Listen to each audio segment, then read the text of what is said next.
I agreed to the divorce. Make sure you pay child support. I told my husband Tim after a lot of thought. However, he just laughed and responded, "Forget about that. I've changed my mind. We're not getting divorced. Let's stay married." What? What is he talking about?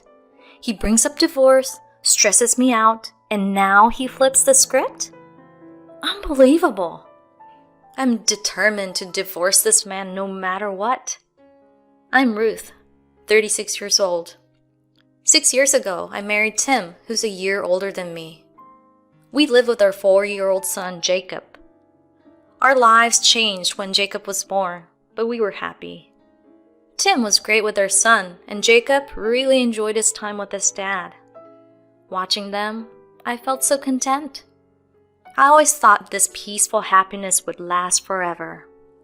But then, everything changed unexpectedly. One day, Tim came home and said, "I'm thinking of getting back with Sally. I want a divorce." Divorce? Getting back together? I was completely shocked. Sally. I remember that name. She's Tim's ex-girlfriend before he was with me. I'm not asking for a divorce right away. I know this is sudden, and you must be panicked. I'll give you time, especially because of Jacob. I'll definitely pay child support, so don't worry about money. The rest is up to you. After saying that, he just went to take a bath. I couldn't believe he had been cheating. Why a divorce when he loves her son so much? Confused, I confronted him after his bath. "Hey, you're joking, right? It's not April Fool's Day. Is this some kind of prank?" I asked him cheerfully, but he replied without changing his expression. "I wouldn't joke about this. I'm not expecting you to accept it right away. I said I'd give you time." But I was devastated. I couldn't accept this reality. All our happy moments flashed before my eyes, and I started crying. This is so cruel. So cruel. He then sighed heavily and looked at me with an expression I had never seen before. He said, "What then? Are you saying we should stay married even though we don't love each other? Do you think that's best for Jacob? Do you think it's okay to lie to him?" I thought we were in love. Tim rarely raised his voice, but now he was shouting. This is reality. A reality I have to accept. But it's not easy to come to terms with. I still love him. And thinking of Jacob, I don't want a divorce. "Do you think it's okay to lie to Jacob?" That question from him stuck with me. I don't want to lie to my son, but the idea of being a single mother and providing for Jacob without any struggle was daunting. I spent several days feeling depressed. Then I got a call from my friend Lisa, who had moved away after getting married. We weren't in touch much after our children were born, although we were close enough to attend each other's weddings. She told me, "I'm getting a divorce. I'm moving back, so let's meet up." Her tone was surprisingly cheerful for such shocking news. Here I was, struggling with the idea of divorce, and she seemed so upbeat about it. I immediately agreed to meet her. When we met, she looked a bit worn out, but her straightforward manner hadn't changed. After hearing my story, she immediately criticized Tim.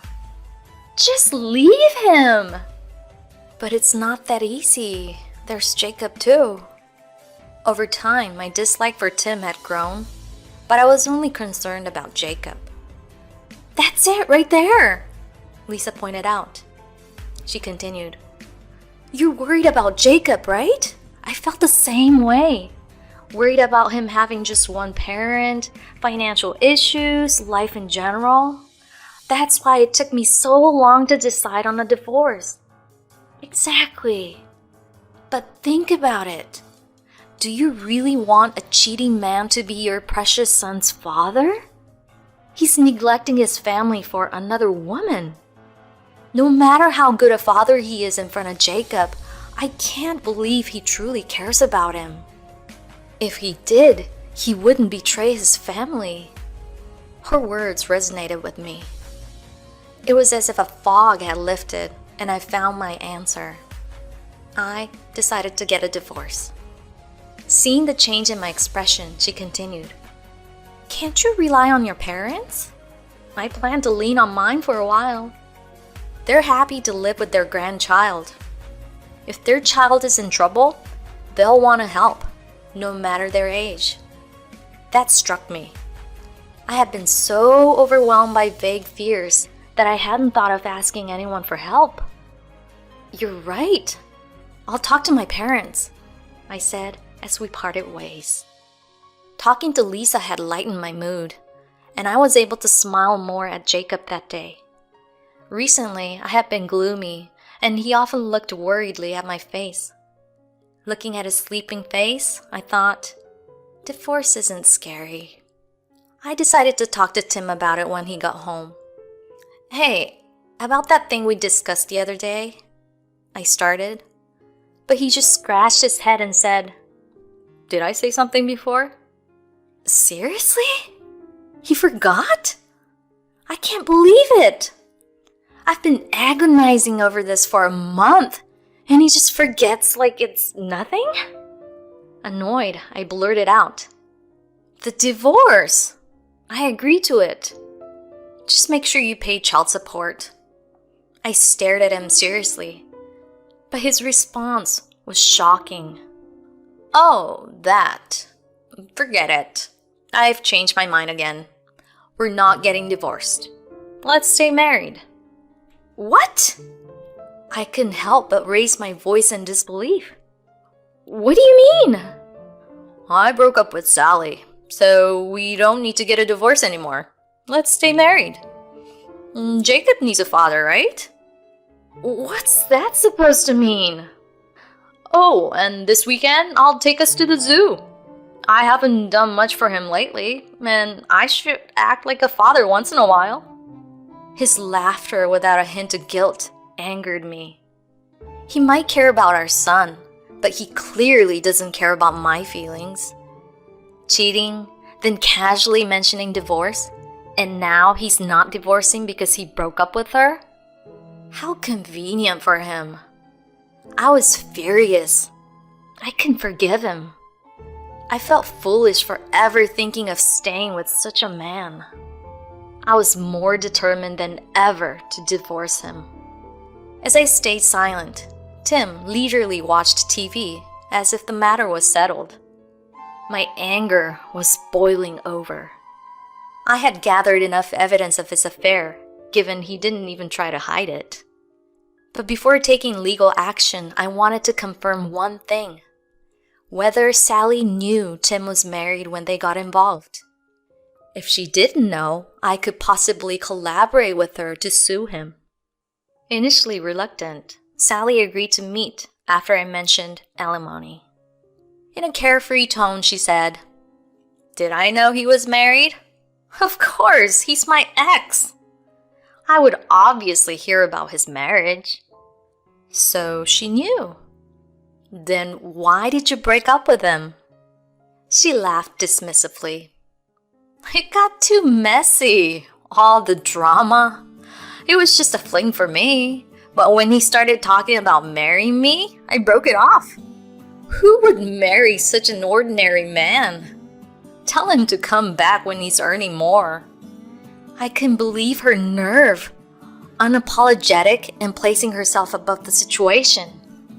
I was furious with her too. Come back when he's earning more? Who the hell does she think she is? Unforgivable. I raised my voice. "I'm suing you and him for alimony. I have all the evidence of the affair." She looked down on me, saying, "Do whatever you want. I won't pay a dime. Tim said he'd cover it." Her audacity was unbelievable, planning to let him pay the alimony for her actions. Moreover, it's not just his money, it's our family's money. This would mean no harm to her, only loss to me. I was livid with Tim for making such a promise. You won't get away with this. That's our family's money. It's not for Tim to freely spend on your alimony. She banged on the table and shouted, That's not what we agreed on. I stood my ground. I don't care about your agreement. What you did destroyed a family. You think you can do that and remain unscathed? I'll make sure you pay tens of thousands of dollars. I'll drag both of you down. Her bravado faded at my words. Tens of thousands? Wait, I can't. I don't have that kind of money. Please, I beg you, let it go. But her pleading was in vain. Still, she grabbed my arm tightly, desperate. Then an idea struck me.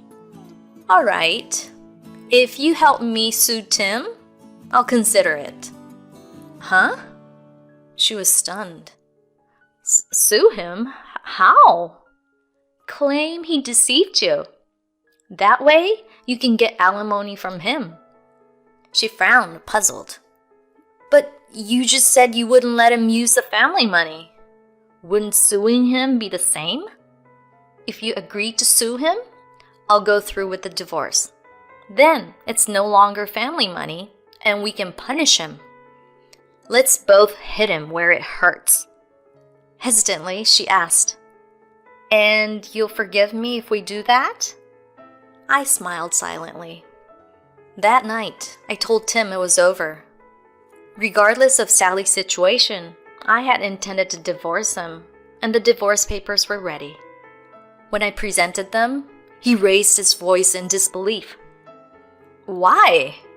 I said we're not getting divorced. After I've decided to keep our family together, you're still holding on a grudge over a single affair? Are you really going to take Jacob's father away from him just because you're stubborn? I calmly responded, One affair is more than enough. If you truly cared about our family, you wouldn't have cheated in the first place. Don't use Jacob's name to justify your actions. And thanks to your candid confession, I have all the evidence I need for the affair. I will definitely get alimony and child support. Seeing my resolve, he suddenly started pleading pathetically. Wait, let's talk about this. Think about Jacob's future. Don't take divorce lightly, okay? Take divorce lightly? How dare he? After all the anguish I've gone through, I can contain my anger any longer and raise my voice. Take it lightly? You've got to be kidding me. Who was the one who first mentioned divorce? You! You neglected me and Jacob for your affair and even brought up divorce when you got serious with her. All of this is your fault. Don't make it sound like I'm the one to blame. I pushed the divorce papers towards him again.